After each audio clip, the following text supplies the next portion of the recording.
ఒక క్షణము కూడా నీ మీద నుంచి నా దృష్టి మళ్లించలేదు నా కుమారుడా అంటాడు. అరే, జన్మనిచ్చినటువంటి తల్లికి కూడా ఉండదు కదయ్యా. అమ్మ అందరి ప్రేమ కంటే ఎక్కువ ప్రేమ అమ్మది. అలాంటి అమ్మ కూడా కొన్నిసార్లు నన్ను వదిలేసిద్ది కదా, నువ్వు ఎట్లా కనిపెట్టావంటే మరి నేను రాయించలేదా యెషయా గ్రంథంలో? సియోను ప్రభువునను మరచి ఉన్నాడని అనుకొనుచున్నది. స్త్రీ తన గర్భమున పుట్టిన చంటి పిల్లను మరచునా?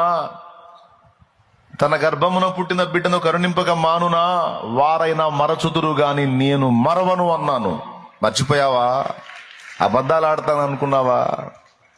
ఒక్క క్షణము కూడా నీవు భూమి మీద ఉన్నంత వరకు నిన్ను మరచిన రోజు లేదు. నా కుమారుడా, నా కుమారి అని యేసయ్య అంటే తెల్లముఖం వేసుకుంటావు రేపు. నిజమా తండ్రి?